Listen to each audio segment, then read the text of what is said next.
बालक जब छोटा सा जन्म लेता है तो रोता है ना, कहता है कहाँ हो कहाँ हो कहाँ हो। किसको ढूंढता है? किसको ढूंढता है बालक? भगवान को ढूंढता है। क्योंकि जब माँ के उदर में होता है बालक, माँ गर्भ से होती है तो बड़े कष्ट होते हैं। बालक कह नहीं पाता कुछ, लेकिन विचार करो जब माँ के गर्भ में बालक होता है तो उसको कितना कष्ट हुआ। माँ खट्टा भी खाती, माँ तीखा भी खाती, खाती है नहीं? थोड़ी सी मिर्च खा ले तो मुंह जल जाता है, और वो तो सब उधर में जाता है। बालक तड़पता है, छटपटाता है, और जब बालक कोख में छटपटाता है तो माताएं बड़ी प्रमुदित होती हैं। अरे वाह, हलचल हो रही है, देखो लाज चला रहा है।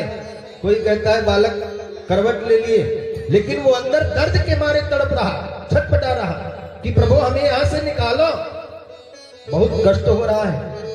खट्टा भी खाती, डकारे, अच्छा थोड़ी सी डकार आ जाए खट्टे की तो दिमाग खराब हो जाता है। बालक के उदर में जब होता है तो मल मूत्र तीखा खट्टा सारी चीजें सहन करता। बालक परेशान होता, प्रभु से प्रार्थना करता, हे प्रभु निकालो हमें यहां से। भगवान कहते हैं पड़े रहो ऐसे,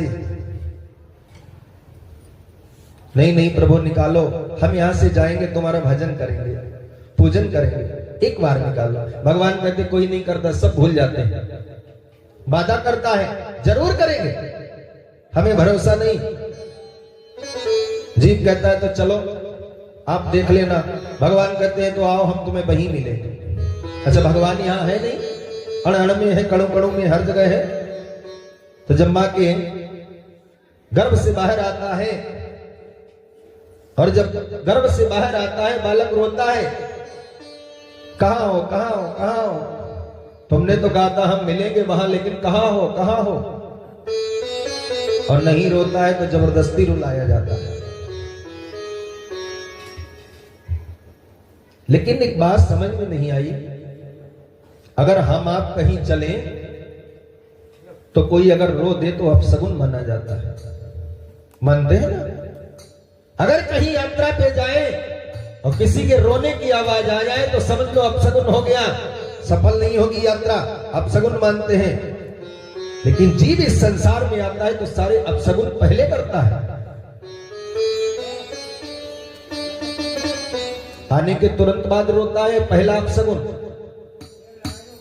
कहीं यात्रा करने चलो, ये जीवन की यात्रा करता है जीव, जब प्रारंभ करता है तो सबसे पहले रोता ही सबसे बड़ा अपशगुन। यात्रा करने चलो, कोई छींक दे तो उससे भी बड़ा अपशगुन। बालक जब जन्म लेता है तो रोता है, छींकता है, ये सब अपशगुन तो ही तो है।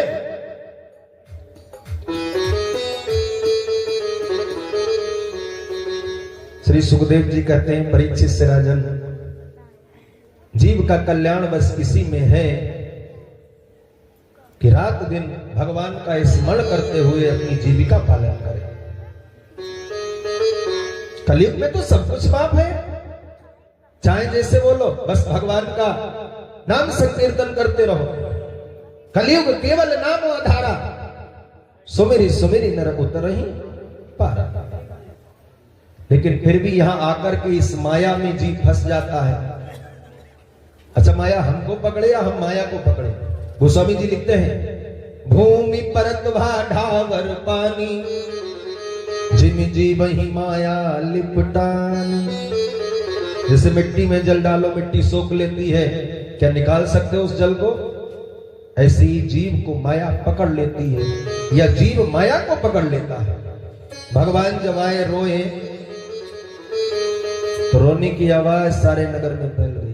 तो इसलिए कुछ भी करो लेकिन भगवान का भजन करते रहो। जीवन बहुत अनमोल है। 84 लाख योनियों में गोता लगाने के पश्चात प्राणी भगवान के पास जाती, कहती है प्रभु एक बार मनुष्य का शरीर दे दो। 84 लाख नरक है, 84 लाख योनिया है। ये योनिया नरक है, योनिया जीव सब में जाता है। कहीं नाली का कीड़ा बनता है, कहीं कुत्ता बनता है, कहीं ग्राम शुकर। ग्राम शुकर जानते हो? शुकर दो प्रकार के होते हैं, वन शुकर, ग्राम शुकर।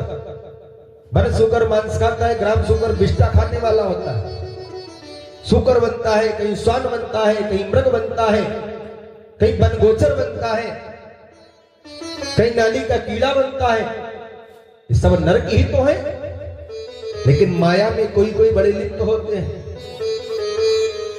जो माया में फंस जाते हैं वो निकलने का नाम नहीं लेते।